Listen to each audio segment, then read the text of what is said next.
Fala Bugrino, fala Bugrina, bem-vindos ao Bom Dia Guarani de hoje, hein? Segunda-feira, 12 de janeiro de 2026, está começando a segunda semana útil do ano e, junto com ela, uma série de conteúdos aqui no Bugricast. Então, você deve ter reparado aí nos últimos dias, a gente tem produzido muita coisa.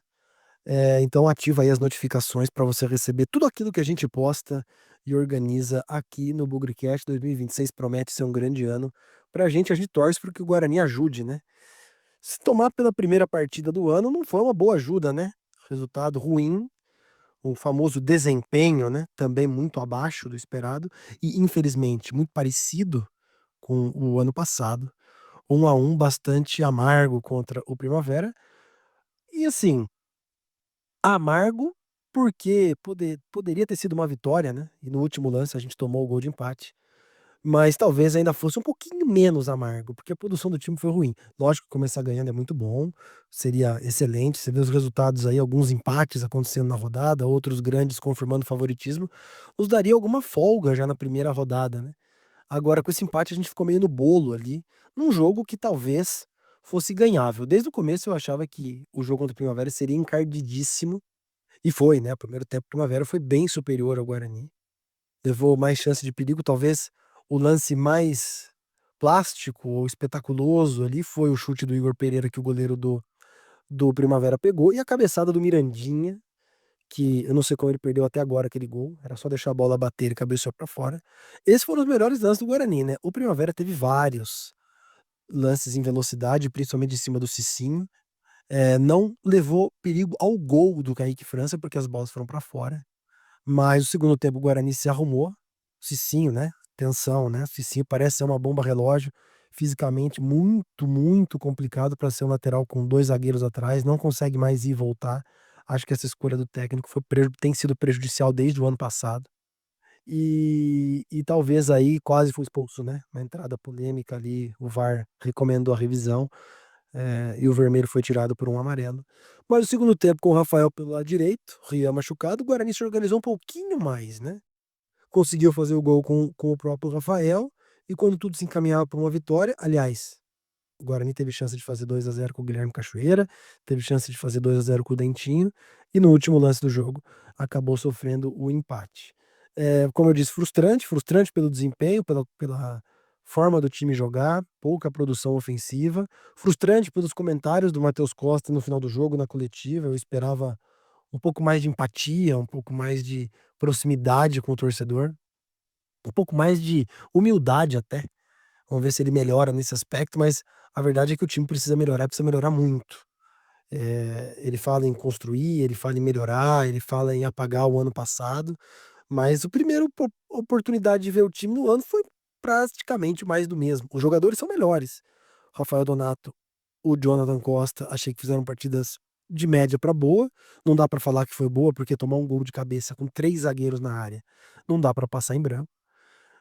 E do meio pra frente, gente, o Natan Melo achei que foi legalzinho. Em alguns momentos do primeiro tempo, né, o Igor Pereira achei que foi razoável. E no ataque, sinceramente, o Luca tá completamente fora de forma ainda. O Guilherme Parede, também quase não pegou na bola. O Mirandinha, eh, teve a chance de fazer 1-0 no primeiro tempo, eu não me conformo o lance que perdeu. Enfim, alguma coisa muito parecida com o que a gente viu. Produção ofensiva do Diego Torres baixíssima também. Então vamos torcer para melhorar contra o Novo Horizontino amanhã, jogo difícil. Se o Guarani tivesse vencido, né? Imagina só, a gente tava com, não vou dizer que uma gordura, uma folga, mas respirando um pouco melhor, né? Talvez até fazendo conta com um empatezinho ou até uma derrota em Novo Horizonte. Porque domingo tem o Santos no brinco, então é uma sequência pesada, nada surpreendente. Eu, inclusive, no bolão do Bugricast, coloquei que o Guarani faria 3 empates nos primeiros 3 jogos. Enfim, tem muita coisa para melhorar. As críticas estão acontecendo por parte da torcida, em cima da comissão técnica, em cima de alguns jogadores. Eu acho que é cedo ainda, embora era de se esperar mudanças na postura e no jeito do time jogar. Nós vimos exatamente o mesmo jeito de jogar da Série C passada, que não nos deu o acesso. Então espero que o Matheus Costa reflita, que ele faça aí a sua análise e para o jogo de amanhã faça algumas mudanças. O que esperar para o jogo de amanhã? Não sei. Vou deixar para o Bom Dia Guarani de amanhã, mas já temos alguns spoilers. O Rian, lateral direito, tá fora. machucado. O Maranhão vai ser relacionado, não quer dizer que ele vai ser titular. E o Igor Pereira, grande dúvida, né, saiu machucado, no primeiro tempo, no comecinho do segundo tempo, na verdade. E vamos ver qual que é a situação dele. Pelas palavras do Matheus depois do jogo, eu acho que o Igor Pereira está fora. Além daquela surpresinha, né, talvez o Rafael Donato esteja já sentindo o primeiro jogo, jogou 90 minutos, o William Farias idem, o Lucas idem. Então são jogadores de mais idade que não dá para jogar 90 minutos o tempo todo. Lembra do tal controle de carga. Então eu não me surpreenderia se algum desses jogadores mais experientes ficasse de fora para preservar a parte física. É só um palpite, não tem informação, é só um chute.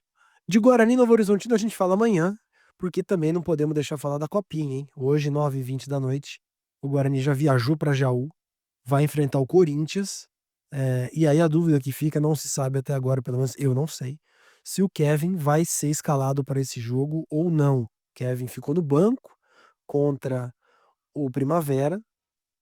Olha, como o jogo eu não tô com a geografia de cabeça aqui, se de Jaú até Novo Horizonte é muito longe, mas eu acho que o Kevin podia ir pra esse jogo.